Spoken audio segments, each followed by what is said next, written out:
नमस्कार, आप देख रहे हैं खबरों की खबर। मैं हूं सुमित अवस्थी। जम्मू कश्मीर को विशेष दर्जा देने वाला अनुच्छेद 370 हटे और उसे एक नया केंद्र शासित प्रदेश बने। 5 अगस्त को 5 साल अब पूरे हो चुके हैं। जम्मू कश्मीर की जनता को अब बेसब्री से अपनी नई सरकार का इंतजार है। तैयारियां शुरू भी हो चुकी हैं, लेकिन आतंकवाद अब भी एक चुनौती बना हुआ है। आतंकी जम्मू कश्मीर के अमन में बाधा डालने के लिए नए नए रास्ते इन दिनों पर खोज रहे हैं। खबरों की खबर में आज हम इसी मुद्दे पर खास तौर पर बात करने वाले हैं, क्योंकि बीते कुछ समय में आतंकवादियों ने अपनी रणनीति बदली है। जम्मू कश्मीर में लोकतांत्रिक प्रक्रिया सीमा पार आतंकियों के आकार के आकर आंखों में अब खटकने लगी है। आज की हमारी पहली बड़ी खबर यही होने वाली है। हम इसी पर बात करेंगे। जम्मू कश्मीर में जैसे जैसे चुनाव पास आ रहे हैं, आतंकियों के बीच भी छटपटाहट बढ़ रही है और अब उनके हमले तेज हो गए हैं। और ये हमले जम्मू रीजन में ज़्यादा हो रहे हैं बजाय कश्मीर में या वैली में। क्यों ऐसा हो रहा है, इस पर विस्तार से आज हम बात करेंगे। दूसरी बड़ी खबर जो हमसे सीधे तौर पे तो नहीं जुड़ी है, पर भारत इसको लेकर बहुत चिंतित है। जब से इजराइल ने हमास पर हमले किए उसके बाद से बहुत से मुस्लिम मुल्क जो पश्चिम एशिया में हैं वो इजराइल के खिलाफ हो गए हैं। ईरान ने तो ऐलान कर दिया है, अल्टीमेटम दे दिया है इजराइल के खिलाफ युद्ध करने का। यह भी कहा जा रहा है कि तीसरे विश्व युद्ध की आहट तो नहीं है ईरान और इजराइल की ये लड़ाई। क्या होगा, युद्ध क्या टल भी सकता है, उस पर भी आज हम बात करने वाले हैं, क्योंकि अब भूमध्य सागर में बड़ी संख्या में अमेरिकी युद्ध विमान भी आकर वहां पर खड़े हो गए हैं। इन दोनों खबरों पर आज बारी बारी से बात करेंगे, लेकिन पहले बात करना चाहेंगे जम्मू कश्मीर की, जहां पर अब जैसे जैसे चुनाव की तारीखें पास आ रही हैं, आतंकवादियों ने मुसीबतें जो हैं वो इस बात को लेकर और तेज़ कर दी हैं कि क्या आतंकवादी नहीं चाहते कि इस इलाके में अब चुनाव हो पाए। हमारे साथ खास मेहमान भी जुड़ेंगे। तो सबसे पहले बात इसी इलाके की करते हैं। विधानसभा चुनावों की तारीखों का ऐलान अभी नहीं हुआ है, लेकिन चुनाव आयोग हाल ही में दौरा करके जम्मू कश्मीर से वापस दिल्ली लौटाया है। उसकी तैयारियां लगभग पूरी दिखाई दे रही हैं, लेकिन आतंकियों की साजिश है कि चुनाव न होने पाए।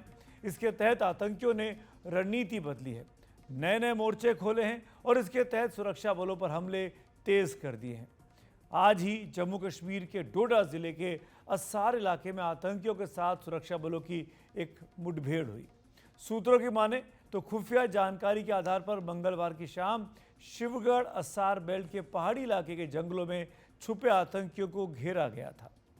इसके बाद आतंकियों ने फायरिंग शुरू कर दी। अंधेरे का फायदा उठाकर वो भागने की फिराक में थे, लेकिन सुरक्षा बल उन्हें घेरे रहे। पहले कल रात और फिर आज सुबह दोनों ओर से ज़बरदस्त गोलीबारी हुई। इन तस्वीरों में आप देख सकते हैं, तस्वीरें उसी एनकाउंटर की हैं जो आज सुबह जिस बारे में आपको अपडेट कर रहे हैं।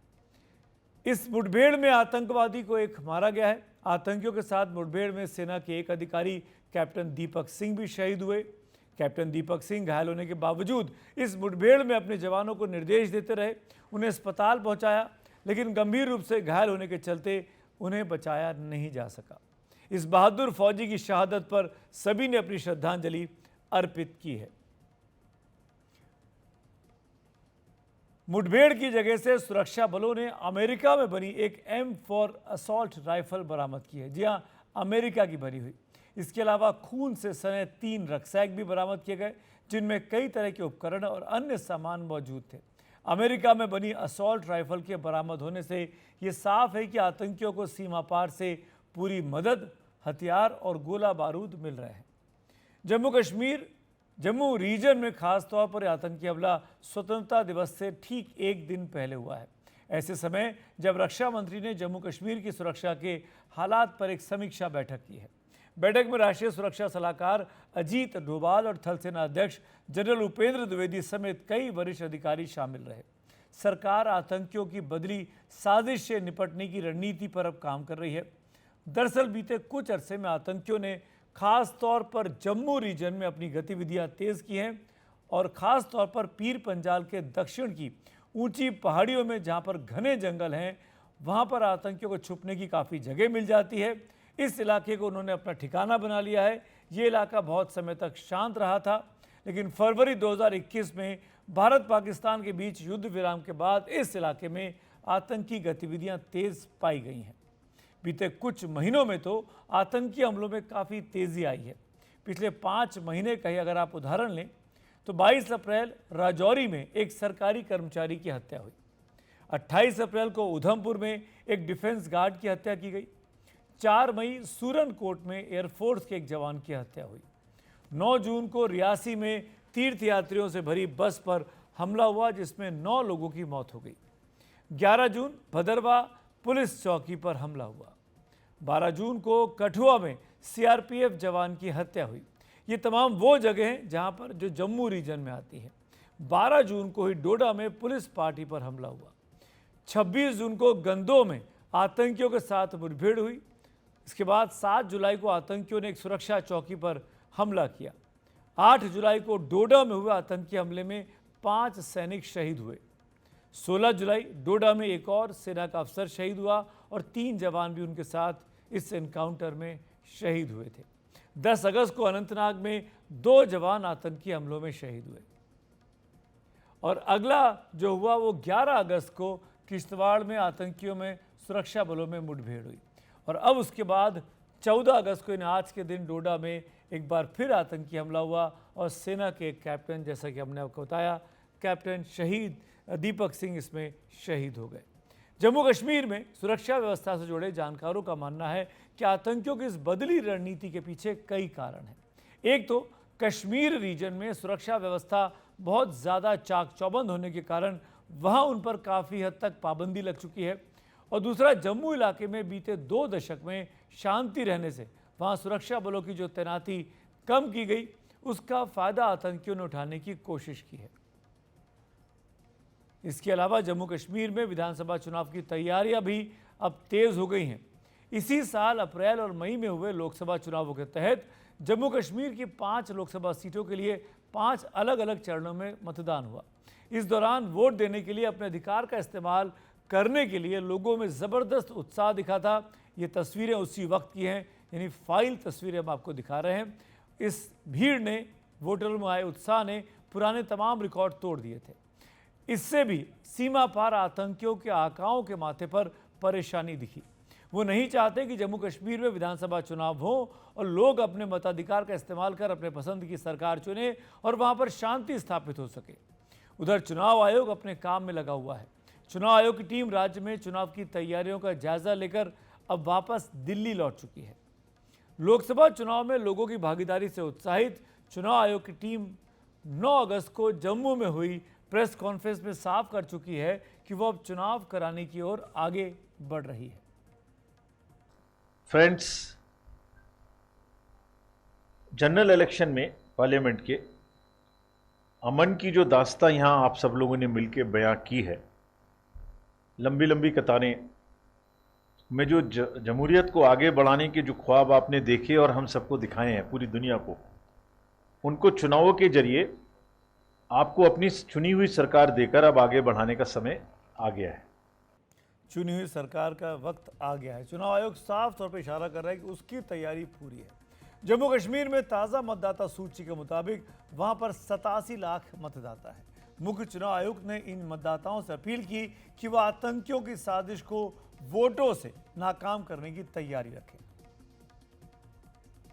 का सफर गोया यूं ही चलता रहे, लंबी कतारों में चमकती आंखों का नूर यूं ही कायम रहे, हर चेहरा उम्मीद से यूं ही रोशन रहे, वोट की ताकत यूं ही हिंसा के नापाक इरादों को शिकस्त देती रहे।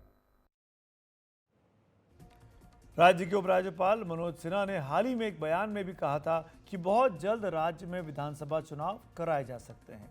चुनाव आयोग ने राज्य में आकर स्थिति का जायजा ले लिया है। मनोज सिन्हा ने यह भी इशारा किया था कि वोटर पहले वोटर लिस्ट, फिर विधानसभा चुनाव और उसके बाद पूर्ण राज्य का दर्जा देने के बारे में सरकार कटिबद्ध है।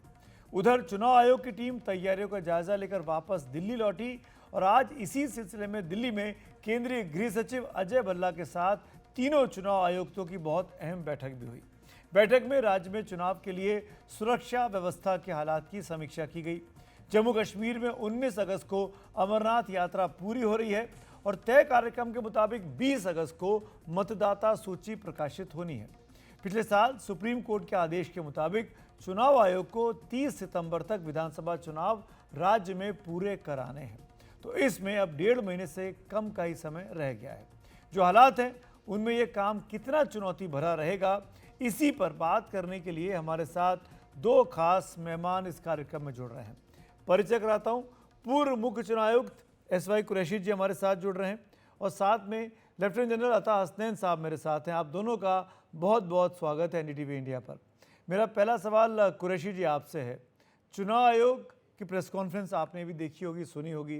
राजीव कुमार जी जब गए, उन्होंने कहा कि हम तैयार हैं, वोटर लिस्ट हमारी तैयार है। क्या उनका ये बयान ये हौसला पैदा करता है कि राज्य में चुनाव होने वाले हैं, और क्या इसीलिए आतंकवादियों के हौसले इतने बड़े हुए हैं कि हर रोज हमले हो रहे हैं? देखिए, पहला क्वेश्चन तो था इलेक्शन कमीशन की तैयारी का। जी, इसमें कोई शक नहीं कि इलेक्शन कमीशन क्वाइटली अपनी तैयारी करता रहा और उन्होंने तैयारी का अनाउंसमेंट कर ही दी। ये इन्हीं अल्फाज में ही कर सकते हैं। और सितंबर से पहले इलेक्शन कराने का तो आदेश सुप्रीम कोर्ट का था, जिसको डिफाई करने की किसी की कोशिश या जरूरत उसकी नहीं होगी। इलेक्शन की तैयारी है। इलेक्शन से पहले इस किस्म के खुराफात होना, मिलिटेंट अटैक होना, ये पहले भी होता रहा है। और अगर ऑप्शन क्या है हमारे पास कि बिकॉज टेररिस्ट अटैक हो रहे हैं तो हम इलेक्शन को पोस्टपोन कर दें, ये तो हम टेररिस्ट के हाथों में खेल जाएंगे। वो तो चाहते ही हैं कि आप पोस्टपोन करें, तो कुछ न कुछ पटाखे चलाते रहें और हम पोस्टपोन करें। ये तो बिल्कुल नहीं करना चाहिए। देखिए, 2008 और 9 में भी हमने इलेक्शन कराए थे।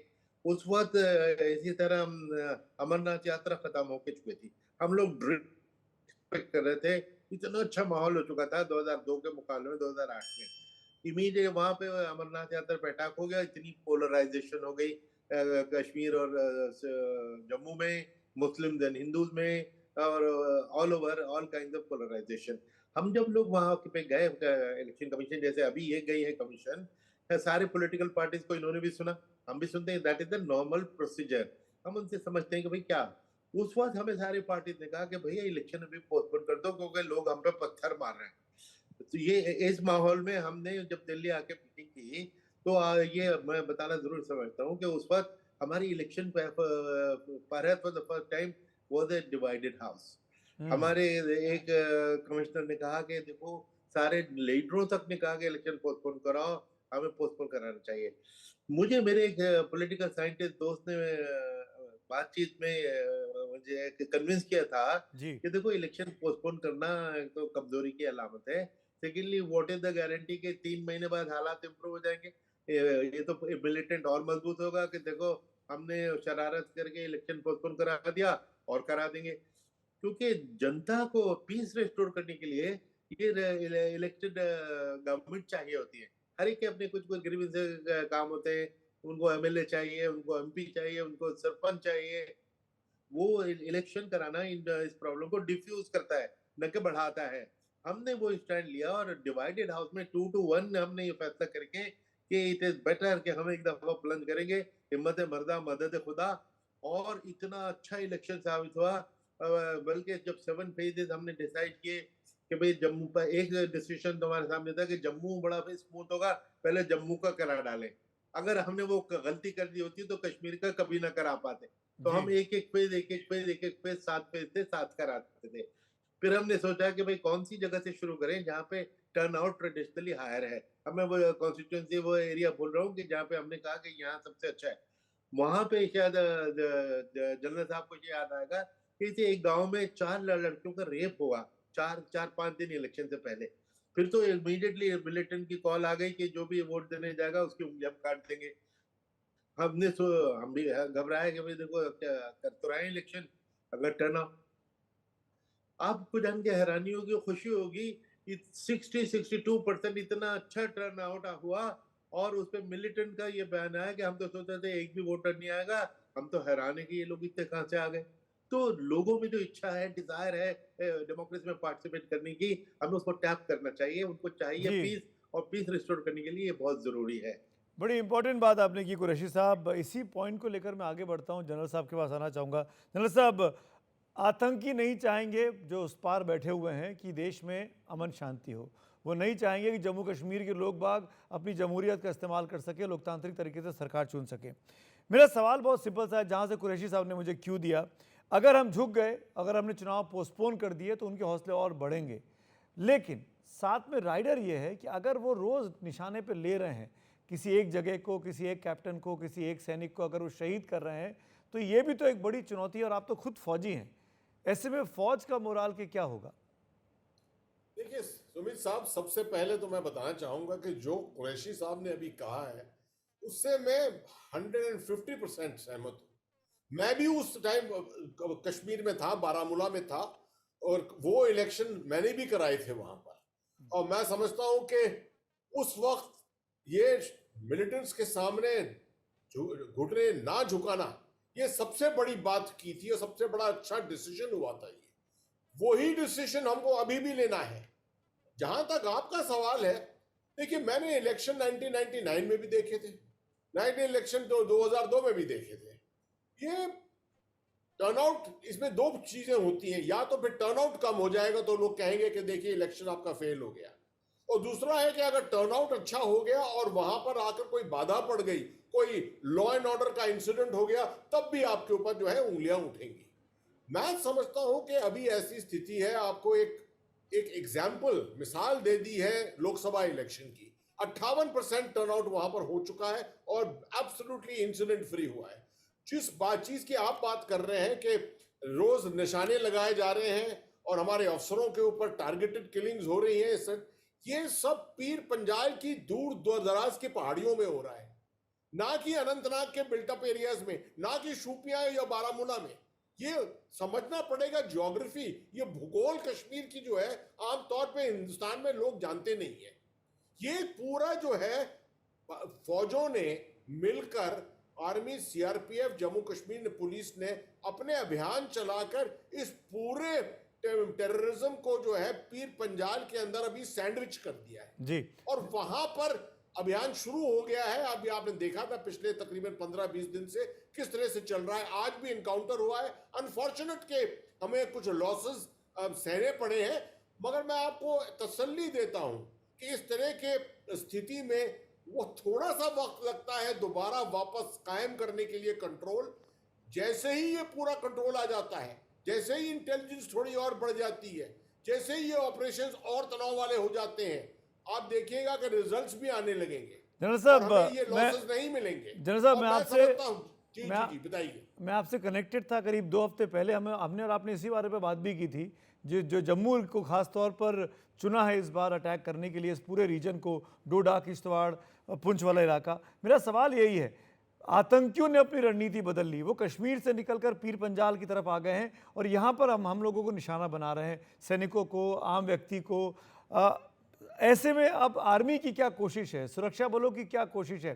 क्या यहाँ पर डिप्लॉयमेंट बढ़ाया जा रहा है? क्या यहाँ पर इनको मुंहतोड़ जवाब देने की तैयारी चल रही, जैसे कि आज हमने देखा भी? देखिए, ये एनकाउंटर तो चलेंगे, क्योंकि अगर आप search and destroy operations Pir Panjal की पहाड़ियों में करेंगे तो कहीं ना कहीं तो एनकाउंटर जरूर होंगे और होने भी चाहिए।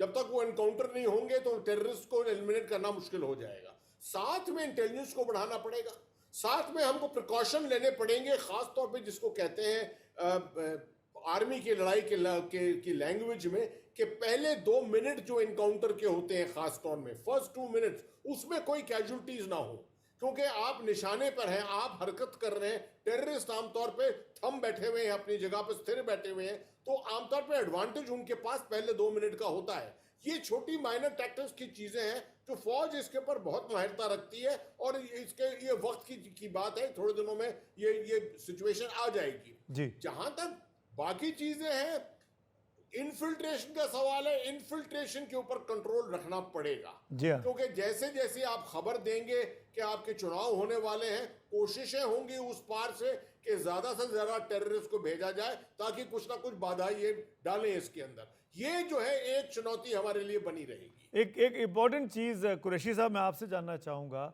हमने देखा, जिसका जिक्र भी जनरल साहब ने भी किया, और इनफैक्ट हम सब ने देखा, लोकसभा चुनावों में 5 फेज़ में 5 सीटों पर मतदान हुआ और करीब 58 से 60% मतदान हुआ। ज़बरदस्त भीड़ देखने को मिली और वो भी ऐसे वक्त में जब बड़ी बड़ी पार्टियां, हर पार्टी चुनाव में थी, हर बड़ा नेता चुनाव में था। अभी दो बड़े नेताओं ने जम्मू कश्मीर में कह दिया है कि वो खुद चुनाव नहीं लड़ेंगे। उमर अब्दुल्ला साहब और महबूबा मुफ्ती, उनके कैंप से ऐसी खबरें आ रही हैं। जब दो बड़े नेता विधानसभा चुनाव में नहीं उतरेंगे मान लीजिए, तो क्या इससे वोटर पर असर पड़ता है? क्या वोटर को लगेगा कि चुनने जाना चाहिए या नहीं चुनने जाना चाहिए? ये मैं मिक्स करके पूछ रहा हूँ, एक इलेक्शन कमिश्नर से और एक पॉलिटिकल कमेंटेटर से। नेताओं का पार्टिसिपेशन कितना ज़रूरी है जमहूरियत में भरोसा बनाए रखने के लिए? नहीं, ऑब्वियसली बहुत जरूरी है, लेकिन सो लॉन्ग एज वो उनकी पार्टीज भाग ले रही हैं, हिस्सा ले रही हैं, इलेक्शन लड़ रही हैं। उन्होंने ये नहीं कहा कि बॉयकॉट करो और वो खुद नहीं लड़ रहे हैं। उसके पीछे ये भी होता है कि उन्होंने पूरे स्टेट में जाके कैंपेन करना है, ये उसका मकसद हो सकता है, कुछ भी हो सकता है। लेकिन सो लॉन्ग एज उनकी पार्टी पार्टिसिपेट कर रही है तो कोई इशू नहीं होगा। पार्टी पार्टिसिपेट कर रही है तो उन दोनों का वेस्टेड इंटरेस्ट होगा कि उनको वोट मिले। वो हार जाएं, बुरी तरह वाइप आउट हो जाएं, ये तो इंटरेस्ट नहीं हो सकता। तो खुद अगर नहीं भी लड़ रहा है, इट डजंट मीन के लोग आने से इनकार करेंगे, मना करेंगे। पार्टी लड़ रही है तो पार्टी सपोर्टर तो आएंगे, तो उसकी हमें फिक्र नहीं करनी चाहिए। जी। एक चीज मैं कहना चाहूंगा, जनरल साहब ने, मैं पूरी तरह सुन तो नहीं पाया, लेकिन वोटर टर्नआउट का जिक्र किया ना, ये बड़ा एक सेंसिटिव इशू है। जब 2002 का इलेक्शन हुआ था, बड़ा अच्छा हुआ था। उस वक्त ये इल्जाम लग गया था आर्मी पे कि आर्मी ने इलेक्शन में इंटरफेयर किया क्योंकि वो लोगों को इनकरेज कर रहे थे वोट देने जाए। जी। हालांकि फैक्ट ये था कि आर्मी सिर्फ इनकरेज कर रही थी कि भैया सब चीज नॉर्मल है, आप वोट जरूर दो, टर्नआउट की बात नहीं करते थे। लेकिन लोगों ने उसको ट्विस्ट दे दिया। जब हाँ। लोग हम 2008 में गए तो हमने जी। जीओसी से मीटिंग की कि साहब आप बॉर्डर को गार्ड कीजिए, परसेंटेज टर्नआउट की आप चिंता न करें, वो हमारा काम है। जी। 5% का 50%, don't worry, ji. That's our job.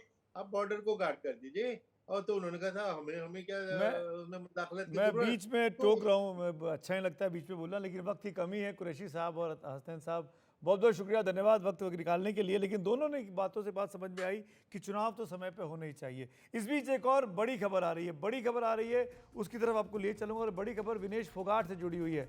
Vinesh Phogat के बारे में बड़ा फैसला आया है कि उनकी अपील जो उन्होंने सीएस में की थी कि उनको संयुक्त तौर पर रजत पदक मिले, वो अपील खारिज हो गई है।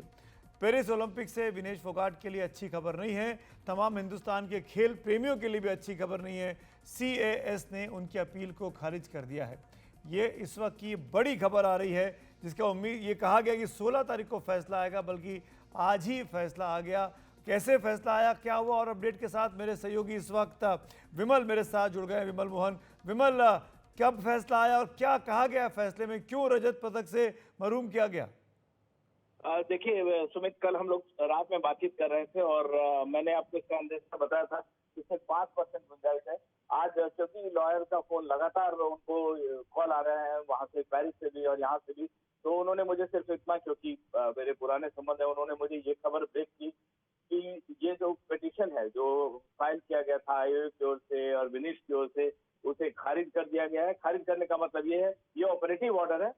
इसका मतलब आम दर्शकों के लिए, आम खेल प्रेमियों के लिए मतलब ये है कि जो अपील की गई थी कि उन्होंने पहले दिन जो सारा मुकाबला जीता था और फाइनल में पहुंची थी, उसके आधार पर उनको सिल्वर दिया जाए, वो अपील खारिज हो गई है। उन्हें ये नहीं मिलेगा सिल्वर मेडल, और ये अभी हमें बताया गया है। जाहिर तौर पे एक दुख है ये, लेकिन हम सब जानते हैं सुमित, कल हमने बात भी की थी और जिस तरह से मैंने आपको पहले भी बताया कि यूडब्ल्यूडब्ल्यू के जो प्रेसिडेंट हैं उनसे हमारी बातचीत हुई थी और उन्होंने कहा था कि हम स्ट्रांगली अपोज करेंगे, हम रेट्रोस्पेक्टिव नहीं जा सकते हैं लॉ को, क्योंकि अगर हमने एक फैसला कहा कि सिल्वर, ज्वाइंट सिल्वर दे, जो कि पहले कभी नहीं दिए गए हैं ज्वाइंट सिल्वर मेडल, तो हमें कई सारे फैसले बदलने होंगे। और इसलिए ये जो फैसला आया है विनीश का, ये अब आम भारतीय खेल प्रेमियों को संतोष करना पड़ेगा। क्या ये माना जाए विमल की क्योंकि ये नियम नहीं था कि एक साथ संयुक्त रूप से दो लोगों को रजत पदक मिल सकता है, ये भी वजह रही होगी। और क्योंकि नियम तो पहले से तय थे, नियम अलग से विनेश के लिए नहीं बनाए गए थे, ये भी एक बड़ी वजह रही होगी। सीएस का जो फैसला था वो यूडब्ल्यूडब्ल्यू के फेवर में गया बजाय विनेश के। बिल्कुल, यूडब्ल्यूडब्ल्यू और एक तरह से आईओसी को भी, मतलब जो ओलंपिक इंटरनेशनल ओलंपिक काउंसिल है, उन दोनों की, क्योंकि आप देखिए जो आप कह रहे हैं, दोनों बहुत खास वजह थी। यूडब्ल्यूडब्ल्यू के प्रेसिडेंट ने हमारे इंटरव्यू में, एनडीटीवी को दिए गए एक्सक्लूसिव इंटरव्यू में माना था कि जो अगर कुछ जो नियम है पहले से बने हुए, उनमें जो कोई त्रुटियां हैं तो उसको चेंज करने की वो सोच सकते हैं, माइनर चेंज। लेकिन उन्होंने जो कहा कि पहले जो नियम लाए गए थे, क्योंकि पहले लोग एज में फ्रॉड करते थे, वेट कम हो जाता था और उसके बाद जब 5 किलो वजन बढ़ा के लड़ते थे तो उनके मुताबिक खेल की भावना टूटती थी, और इसलिए ये नियम लाए गए। 2 दिनों में ये भी आई बॉल कैच करने की बात होती है जी। टीआरपी को लेके। लेकिन जो कुल मिला के कहें, जो आप जो 2 बात कह रहे हैं कि तो पहले नियम नहीं थे, केवल ऐसा नहीं कि विनीत या इस ओलंपिक्स में बनाए गए, जो ये जब नए नियम बने तो सब पहले से नियम थे, और इसको बदलने का मतलब है रिट्रोस्पेक्टिव फैसला लेना। ये यूडब्ल्यूडब्ल्यू ने अपनी दलील रखी थी और उस बिना पे ये फैसला रिजेक्ट हुआ। मैंने आपको पहले भी बताया था कि कुछ जी। केसेस और आए थे जिसको रिजेक्ट किया था सीएस ने, court of arbitration for sports ने, जो सबसे सर्वोच्च अदालत होती है स्पोर्ट्स के मसलों की, जी। उन्होंने उसे रिजेक्ट किया था और इस मसले को भी रिजेक्ट कर दिया। चलिए विमल, बहुत बहुत शुक्रिया इस अपडेट के लिए, इस बड़ी खबर के लिए। एक और सिल्वर मेडल का इंतज़ार था, लेकिन वो सपना तमाम हिंदुस्तानियों का पूरा नहीं हुआ। एक बात तो साबित हो गई, विनेश फोगाट जितनी जुझारू, जितनी जाबाज, जितनी बड़ी खिलाड़ी हैं, उतनी बड़ी उनकी ख़राब उनकी किस्मत है। 3 ओलंपिक में हिस्सा लिया और तीनों बार वो पदक नहीं जीत पाई अपने मुल्क के लिए, अपने देश के लिए। और अब बढ़ते हैं भारत के सामने विदेशी मोर्चे पर तैनात दूसरी बड़ी चिंता की ओर। पश्चिम एशिया बारूद के ढेर पर बैठा है। गाजा में हमास के खिलाफ इजराइल के हमले को 11 महीने से ज्यादा हो रहे हैं। करीब 40,000 फिलिस्तीनी और 1200 से ज्यादा इजरायली इस बीच मारे जा चुके हैं, लेकिन ये हिंसा थमने का नाम नहीं ले रही, उल्टा इसके आसार बढ़ते ही जा रहे हैं। इन चिंगारियों से पूरे पश्चिम एशिया के एक बड़े इलाके में युद्ध की आशंकाएं बहुत बढ़ चुकी हैं। अमेरिका ने इजराइल की सुरक्षा के लिए अपना एक नौसैनिक बेड़ा पूर्वी भूमध्य सागर में भेज दिया है। अमेरिका के aircraft carrier USS Abraham Lincoln और उसके साथ अत्याधुनिक F-35C लड़ाकू विमानों का स्क्वाड्रन वहां पर तैनात हो रहा है। इसके अलावा गाइडेड मिसाइलों से लैस परमाणु पनडुब्बी यूएसएस जॉर्जिया को भी तैनात कर दिया गया है। रविवार को अमेरिका के रक्षा मंत्री लॉयड ऑस्टिन और इजराइल के रक्षा मंत्री योआव गैलेंट के बीच हुई बातचीत के बाद अमेरिका ने ये तैनातियां की हैं। आशंका है कि ईरान किसी भी समय इजराइल पर बदले की कार्रवाई कर सकता है। इस सब के बीच अमेरिका के रक्षा मंत्रालय पेंटागन ने एक बयान जारी कर दोहराया कि वो इजराइल की सुरक्षा के लिए हर मुमकिन कदम उठाएगा और इसी के तहत पश्चिम एशिया में अमेरिका अपनी फौजी मौजूदगी बढ़ा रहा है।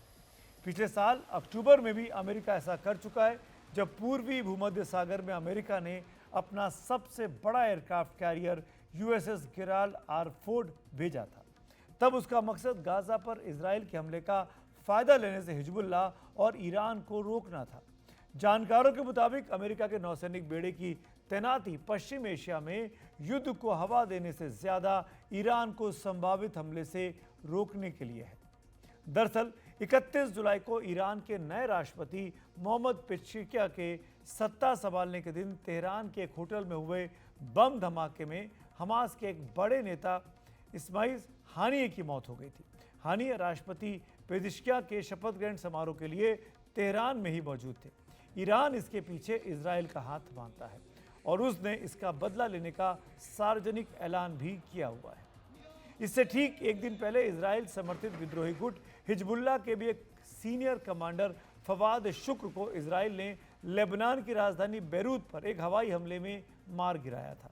लगातार 2 दिन अपने 2 करीबी संगठनों के शीर्ष नेताओं के मारे जाने से ईरान का पारा चढ़ा हुआ है, लेकिन ईरान के हमले के ऐलान को 15 दिन पूरे हो रहे हैं, अभी तक उसने अपने अल्टीमेटम पर अमल नहीं किया है। लेकिन ऐसा भी नहीं है कि वो ये करेगा ही नहीं। 4 महीने पहले 13 अप्रैल को ईरान ऐसा हमला कर चुका है। सीरिया में अपने 2 जनरलों की इजरायली हमले में मौत के बदले के तौर पर तब ईरान ने 300 ड्रोन और मिसाइल से हमले इजराइल पर किए थे। इजराइल पर वो सीधा फौजी हमला था, लेकिन इजराइल ने अपने आयरन डोम सिस्टम से जैसे सुरक्षा इंतजामों से 99% हमलों को नाकाम कर दिया। क्या इस बार ईरान इससे भी भयानक हमले को अंजाम देने वाला है? ये बहुत बड़ा सवाल है। अमेरिका समेत कई पश्चिमी देशों को यही अंदेशा भी है। डर यह है कि ईरान का कोई भी हमला कभी भी पश्चिमी एशिया में बारूद के इस ढेर पर ऐसी चिंगारी सुलगा सकता है जिसे एक पूरे युद्ध में बदलते देर नहीं लगेगी, जिसमें दोनों ही पक्षों की ओर से दुनिया के कई देश खींच सकते हैं। लड़ाई के बड़ा होने की पूरी आशंका दिखाई देती है। यही वजह है कि दुनिया के कई देश ईरान और इजराइल दोनों को संयम बरतने की सलाह देते हैं। अमेरिका, ब्रिटेन, फ्रांस, जर्मनी और इटली ने सोमवार को ही ईरान को अपनी धमकियों पर अमल न करने की सलाह दी और कहा कि वो इजराइल की सुरक्षा के लिए उसके साथ रहेंगे। ब्रिटेन के प्रधानमंत्री ने तो इसके लिए ईरान के राष्ट्रपति को फोन भी कर दिया, जिसकी ईरान के विदेश मंत्रालय ने आलोचना की है। ईरान का कहना है कि उसे अपनी संप्रभुता को बचाने का पूरा अधिकार है, लेकिन माना जा रहा है कि हमले से पहले ईरान हर पहलू को तोल मोल कर देख लेना चाहता है। अगर लड़ाई पश्चिम एशिया के बाकी इलाकों में फैली तो क्या वो इसके असर को संभाल पाएगा? इसके अलावा ये भी कहा जा रहा है कि ईरान के नए राष्ट्रपति ने अभी अपनी नई कैबिनेट को फाइनल नहीं किया है।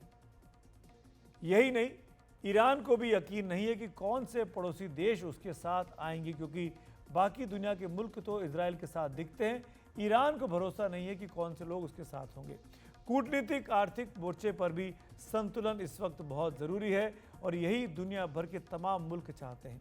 ईरान पर तमाम प्रतिबंध भी लगाए जा सकते हैं, जो कि दुनिया के जैसे मुल्क इजराइल के पीछे इस वक्त खड़े दिखाई देते हैं। ईरान के नए राष्ट्रपति जानते हैं कि उन्हें ताकत दिखाने के साथ आर्थिक कूटनीति मोर्चे का भी संतुलन करना होगा, क्योंकि बात बिगड़ी तो उस पर लगने वाले प्रतिबंध सख्त हो जाएंगे। लड़ाई की आशंका के चलते कई देशों ने अपने नागरिकों को एडवाइजरी जारी कर दी है। सऊदी अरब, तुर्की, जॉर्डन समेत कई पश्चिमी देशों ने अपने नागरिकों से कहा है कि वो लेबनान से निकल जाएं, क्योंकि उन्हें वहां इजराइल के बड़े हमलों की आशंका है। इसी तरह कई एयरलाइंस ने इजराइल, जॉर्डन, लेबनान के लिए अपनी उड़ानें सस्पेंड की हुई हैं। इस बीच युद्ध के मोर्चे पर उतरे इजराइल में घरेलू मोर्चे पर भी तनाव है। रणनीति को लेकर इजराइल के प्रधानमंत्री बेनियामिन नेतन्याहू और उनके रक्षा मंत्री योआव गैलेंट भी एक राय नहीं है। मीडिया के मुताबिक गैलेंट नेतन्याहू के युद्ध के लक्ष्य संपूर्ण जीत से सहमत नहीं है। नेतन्याहू उसके लिए गैलेंट की आलोचना भी कर रहे हैं। तो इन हालात में पश्चिमी एशिया युद्ध के मुहाने पर खड़ा है। क्या होने जा रहा है अगले कुछ दिनों में इस इलाके में? क्या यहाँ पर दुनिया की एक और बड़ी लड़ाई देखी जाएगी? इसी मुद्दे पर बात करने के लिए हमारे साथ दो खास मेहमान जुड़ रहे हैं। पश्चिम एशियाई मामलों के विशेषज्ञ और वरिष्ठ पत्रकार कमर आगा साहब और इजराइल की राजधानी तेल अवीव के बेन गुरियन यूनिवर्सिटी में विजिटिंग फैकल्टी खिमराज जहांगीर साहब। स्वागत है आप दोनों का। पहला सवाल मेरा जहांगीर साहब आपसे है। आप वहाँ पर मौजूद हैं और आप ही से पूछना चाहता हूँ, पिछले 2 हफ्तों से, लगभग 1.5 हफ्तों से हो रहा है, युद्ध हुआ, युद्ध हुआ, युद्ध हुआ। ईरान अटैक करेगा इजराइल पर, हमला जवाब देगा। आप वहाँ पर मौजूद हैं, आप क्या भांप पा रहे हैं? आपको क्या दिखाई दे रहा है? तुम सब नमस्कार। देखिए, ईरान की जो लड़ाई की जो एक धमकी है, वो दरअसल महज धमकी है। ईरान की पिछले 25 से 30 साल की इजराइल के साथ जो नूरा कुश्ती है, जो एक तनाव है, उसमें ईरान हमेशा से एक प्रॉक्सी वॉर, एक शैडो वॉर को ज्यादा प्रैग्मेटिकली देखता है। एक सीधी लड़ाई का ईरान के लिए बहुत बड़ा खामियाजा भुगतना तय है। न ईरान के पास उतनी एयर पावर है कि वो इजराइल का मुकाबला कर सके, न ईरान के पास इंटरनेशनल अलाइज हैं जो उनके साथ खड़े होंगे। इनफैक्ट रीजनली आप देखें, जिस जिक्र का आपने अप्रैल के महीने का जो जिक्र किया था, अप्रैल में जब ईरान ने 300 रॉकेट दागे तो वो बड़ी प्रिडिक्टेबल फॉर्म में दागे थे, जिससे वो सारे इंटरसेप्ट हुए। पर उसमें सबसे बड़ा अहम था कि जॉर्डन, सऊदी अरेबिया और यूएई ने भी इजराइल का साथ दिया ईरानियन मिसाइल को इंटरसेप्ट करने में। तो ईरान नहीं चाहता कि एक सीधी लड़ाई में अरब देश, खाड़ी के देश और इजराइल और अमेरिका तीनों एक साथ निकल के बाहर आए उनके खिलाफ। ईरान का फिलिस्तीन के मुद्दे का एक राजनीतिक उपयोग ज्यादा है। वो इस मुद्दे को उठाते हैं, वो इस मुद्दे पे बड़ी शेखी बगाड़ते हैं, पर वो इस मुद्दे के लिए अपने देश को एक लड़ाई में झोंकने की कीमत नहीं देना प्रोफेसर साहब, चाहते। अब वो मुद्दा उनके ये लिए बड़ा सवाल एक इसलिए भी खड़ा हुआ इंस्ट्रूमेंटल है। कि अमेरिका ने अपने बहुत बड़े बेड़े भूमध्य सागर में तैनात कर दिए हैं। प्रिकॉशन कह लीजिए, तैयारी कह लीजिए, जो भी आप कहना चाहें। इस बीच में ये लगा, अगर आपकी बात सच है कि ईरान केवल पोजीशनिंग कर रहा है और नहीं करेगा, तो क्या इस परिस्थिति में हम ये मान के चलें कि इजराइल पर हमला नहीं होगा? मेरा देखिए, ये स्पेकुलेट करना ज्यादा मुनासिब नहीं होगा, पर हाँ, अगर आप मुझे इजाजत दें तो मैं कहूंगा ये हमला नहीं होगा। ये हमला कुछ कुछ अप्रैल जैसा होगा कि ईरान 15 दिन बाद के वेट के और सस्पेंस के बाद एक हमला करेगा जिसमें सारी चीजें प्रिडिक्टेबली इंटरसेप्ट हो जाएंगी और किसी इजरायली सिविलियन सिटी तल अवीव या हाइफा पे जान माल की क्षति नहीं होगी। तो उससे होगा ये कि ईरान एक तरह से कहिए कि सांप भी मर जाए और लाठी भी ना टूटे वाली स्ट्रेटेजी को अडॉप्ट करेगा, कि उनका दिखावा भी पूरा हो जाए जो उनके लिए बहुत जरूरी है, पर वो सीधी लड़ाई की वजह इसराइल को ना दें या अमेरिका को ना दें। जी। ईरान का न लड़ना इस बात पे भी बहुत निर्भर करता है कि अमेरिका कितना इसमें शामिल है। और आपने जैसा कहा, अमेरिका ने पूरे अपने युद्ध के असले को खोल रखा है। तो ईरान इतनी बड़ी तैयारी के खिलाफ जाके हमला करेगा, ये मतलब एक तरह से सुसाइड कहा जाएगा इसे जी। स्ट्रेटेजिकली। मैं आगा साहब आपको लेके आना चाहूँगा। आप इस पूरी सिचुएशन को हम सबसे बेहतर समझते हैं। वेस्ट एशिया पे जितना आपने लिखा है, पढ़ा है, समझा है, उतना शायद हिंदुस्तान में तो कोई और नहीं दिखता है मुझे। आपका क्या आपको क्या लगता है, ईरान क्या करने वाला है? करेगा, नहीं करेगा? करेगा तो कब करेगा? किस बात का वो इंतज़ार कर रहा है? देखिए, ये कहना बड़ा मुश्किल है। ईरान हमेशा चाहेगा कि जंग ना हो, कोई एक बड़ी जंग ना हो, इसलिए कि उसको मालूम है कि वो बड़ी जंग में एयर पावर उसके पास उतनी नहीं है जितनी। लेकिन ईरान एक चीज जानता है कि वो जो है इजराइल के बहुत से ठिकानों पे अटैक कर सकता है। वो स्वयं और उसके जो सहयोगी जो मिलिटेंट ग्रुप्स हैं, जैसे कि हूती, हिजबुल्लाह और दूसरे तमाम। दूसरी चीज ईरान के पास एक बड़ा कार्ड वो ये है कि वो तेल की सप्लाई को भी डिस्टर्ब कर सकता है। अगर तेल की सप्लाई डिस्टर्ब होती है तो इसके मतलब ये है कि वो बड़ी समस्या भारत समेत पूरे पश्चिमी देश और अमेरिका के लिए बहुत बड़ी समस्या हो जाएगी। और अमेरिकन इकनॉमी या यूरोप की इकनॉमी काफ़ी वीक है, इन्फ्लेशन बहुत है वहाँ पे। जर्मनी में तो रिसेशन भी आ गया था बीच में। रिसेशन से बाहर है मगर ये देश काफ़ी कम वीक है इकोनॉमिकली। तो ऐसी स्थिति में दोबारा से रिसेशन आने का डर है, जिसके लिए बहुत चिंतित है पश्चिमी देश, खासतौर से यूरोपियन देश जो है वो बहुत चिंतित है। वो नहीं चाहते कि ये जंग हो। दूसरी बात ये है कि प्रॉब्लम ये है कि ठीक है, हानिया की डेथ हो गई। हानिया की डेथ ऐसे मौके पे की गई, हम सब जानते हैं, जबकि वहाँ पे शपथ ग्रहण समारोह था नए प्रेसिडेंट का, उसी समय उनकी हत्या हुई। बात दरअसल ये है कि ऐसा लगता है कि जैसे इजराइल इस बात में इंटरेस्टेड है कि जंग का विस्तार हो। वो लगभग 10 महीने से लड़ रहा है हमस से, अभी तक हमस को का सफाया नहीं कर पाया। उसको एक ही चीज लगती है कि युद्ध का विस्तार कर दो तो अमेरिका, यूरोप सब उसके पक्ष में होंगे, ईरान को भी हटाया जा सकता है। और ये जो मिलिटेंट ग्रुप हैं जिसको वो आतंकवादी ग्रुप कहते हैं, और ये ईरानी उसको कहते हैं कि ये जो हैं ये सारे ग्रुप जो हैं ये एक्सेस ऑफ रेसिस्टेंस हैं, ये अलग अलग कंसेप्ट हैं दोनों के। वो इतने कमज़ोर हो जाएंगे कि बाद में उनसे निपटना बहुत आसान होगा, वो इतने नहीं रह जाएंगे। तो ये जब तक इजराइल के ऊपर प्रेशर, मैं नहीं समझता हूँ कि पड़ेगा कि वो आइंदा ना रुकें। बातचीत हो सकती है, और जैसा कि हमारे कोलीग ने बताया वहाँ से बेन-गुरियन यूनिवर्सिटी में, कि अगर एक इस तरह का एक दिखावे वाला अटैक करके बचाया जा सकता है। फिलहाल इस महीने तो अटैक की कोई चांसेस नहीं है। उसकी वजह यह है कि इराक का गवर्नमेंट का बहुत प्रेशर है, और फिर उसके अलावा ये भी है कि शिया उलेमास जितने हैं ग्लोबली, उनका ईरान पे बहुत प्रेशर है कि इस महीने वो बिल्कुल कोई ऐसी छेड़खानी न करें, क्योंकि नजफ से करबला के बीच में एक मार्च होती है जिसमें लगभग 24-25 लाख शिया मार्च करके ये 82 किलोमीटर की मार्च होती है, वहां तक जाते हैं। ये बहुत समय से चल रही है, अब पूरी दुनिया से वहां जाते हैं, लाखों लोगों के टिकट बुक हैं, कम से कम 2-2.5 लाख 3 लाख तो इंडिया से अकेले जाते हैं जी हाँ। ये लोग, तो वो उसको डिस्टर्ब नहीं करना चाहते।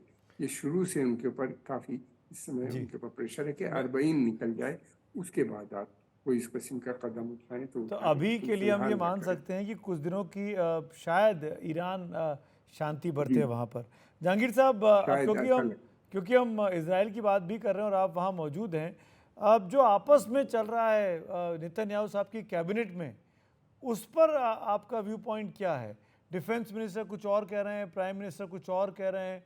अब क्या आपको लगता है कि नेतन्याहू साहब की अपने पॉपुलैरिटी या मेजॉरिटी भी नहीं है अब सरकार में? बिल्कुल नहीं है।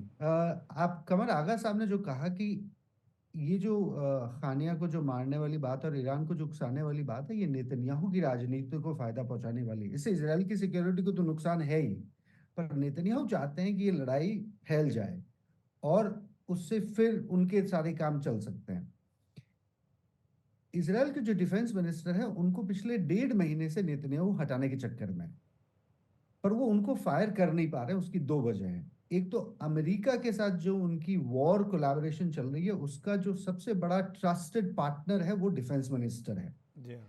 डिफेंस मिनिस्टर के साथ ही अमेरिका के सारे एडमिनिस्ट्रेटर बात करते हैं और उन्हीं से सारी चीजें वो इंफॉर्मेशन सोर्स करते हैं। तो अमेरिका का साथ गलांत के बिना खतरे में पड़ सकता है। दूसरा, योआव गलांत पब्लिकली बहुत ही ज्यादा सपोर्टेड है। ये देखिए कमाल की बात है, अक्टूबर के 7 के हमले के बाद अगर किसी को सबसे पहले इस्तीफा देना चाहिए था या जन आक्रोश जिसके सामने होना चाहिए था, वो थे डिफेंस मिनिस्टर। पर जनता डिफेंस मिनिस्टर पे ज्यादा यकीन करती है क्योंकि जनता का आर्मी पे बड़ा भरोसा है कि वो तो अपना काम कर रहे हैं, राजनेता नहीं कर रहे हैं अपना काम। तो नेतन्याहू आज अगर कर सकें तो वो गलांत को कैबिनेट से बाहर निकाल लेंगे और गलांत अब नेतन्याहू की मैनिपुलेटिव पॉलिटिक्स के खिलाफ पब्लिकली उतर आए हैं। तो जिसका जिक्र आपने किया, इसको महीने भर पहले उनके ऑफिशियल स्पोक्सपर्सन ने भी कहा कि जी। इजराइल के राजनेता इजराइल के लोगों के आंखों में धूल झोंक रहे जी। हैं ये कह के कि हम जीत रहे हैं। उनका ये कहना था कि हम जीत कहीं नहीं रहे हैं, हम गाजा में तो कतई नहीं जीत रहे हैं। जी। और वो चाहते थे कि राजनीतिक समझौता हो और ये सीज फायर की हॉस्टेज डील हो जाए। तो नेतन्याहू पे आर्मी का पूरा दबाव है कि अब आप राजनीतिक समझौता करेंगे और जो हॉस्टेज डील की मीटिंग है कल जी। गुरुवार को, उसमें नेतन्याहू कोई अड़ंगा न लगाएं आखिरी वक्त पे, जो कि वो लगाते आए हैं। जी, मैं एक आगा साहब के पास आना चाहूँगा क्विक कमेंट के लिए। आगा साहब, वो ये कि अमेरिका में चुनाव है, वहाँ पे पूरा चुनावी माहौल चल रहा है, एक प्रेसिडेंशियल डिबेट हो चुका है, दूसरे की तैयारी चल रही है। ऐसी सिचुएशन में आपको क्या लगता है, क्या अमेरिका की हुकूमत, चाहे वर्तमान की हो या नई जो बनने वाली हो, वो चाहेगी इजराइल में और ईरान के बीच ये तनाव चलता रहे, वेस्ट एशिया में ये डिस्टर्बेंस चलता रहे? हमने पहले भी देखा है कि अक्सर ऐसा होता है कि अमेरिका नहीं चाहता बहुत सी चीजें, लेकिन इजरायली लीडरशिप उस पर थोप देती। अगर इजराइल ने कोई एक कदम भी उठाया बड़ा, अभी कोई गारंटी नहीं है, नेतन्याहू को मारा है, उसको मारा है, क्या कहते हैं, हानिया को, हो सकता है अगले कुछ दिनों में किसी और को भी मार दें, तब तो ये जंग युद्ध जरूर होगी। और दूसरी बात ये भी है कि नेतन्याहू का मानना है कि ये बेस्ट टाइम है, अमेरिकन जी। प्रेसिडेंट वीक है, वो जाने वाला है, लेम डक है, और ये इस समय अगर युद्ध होता है तो अमेरिका का तो दायित्व बनता है कि उस इजराइल को बचाए, किसी भी सूरत से उसको आना पड़ेगा। दूसरी जी। बात ये कि प्रेसिडेंट जो वहाँ पे इस समय मौजूद हैं, जो बाइडन, उनका कमिटमेंट बहुत है इजराइल के प्रति, और वो अपने को खुद स्वयं ये कहते हैं कि वो एक जायनिस्ट क्रिश्चियन के रूप में कहते हैं। वहाँ पे अमेरिका के अंदर जूइश लॉबी का क्या कहना है? जूइश लॉबी बहुत पावरफुल है, इलेक्शन टाइम में सब डिपेंडेंट रहते हैं जूइश लॉबी के ऊपर, दोनों पार्टी के लोग। तीसरी चीज ये है मतलब कि कैच पब्लिक 22 है जरूर सर। उनके खिलाफ है, खासतौर से अमेरिका के लिए भी डेमोक्रेटिक पार्टी ने खास ये आसान नहीं है कुछ भी इस बारे में तय कर पाना, चाहे वो बाइडन हो, चाहे वो ट्रंप हो या कमला हैरिस हो। बहुत बहुत वक्त की कमी है। शुक्रिया जहांगीर साहब, शुक्रिया आगा साहब इस पूरे मसले पर आसान तरीके से समझाने के लिए। और जैसे कि हमारे दोनों एक्सपर्ट को लग रहा है कि फ़िलहाल सिचुएशन ऐसी नहीं दिखाई दे रही है वेस्ट एशिया में, पश्चिमी एशिया में, कि कोई युद्ध छिड़े कम से कम अगले 1 से 1.5 महीने तक। ये इस वक्त के ताज़ा हालात है। वक्त है एक छोटे से ब्रेक का। खबरों की खबर के साथ तुरंत लौट के आता हूँ, बने रहिए हमारे साथ, देखते रहिए एनडीटीवी इंडिया।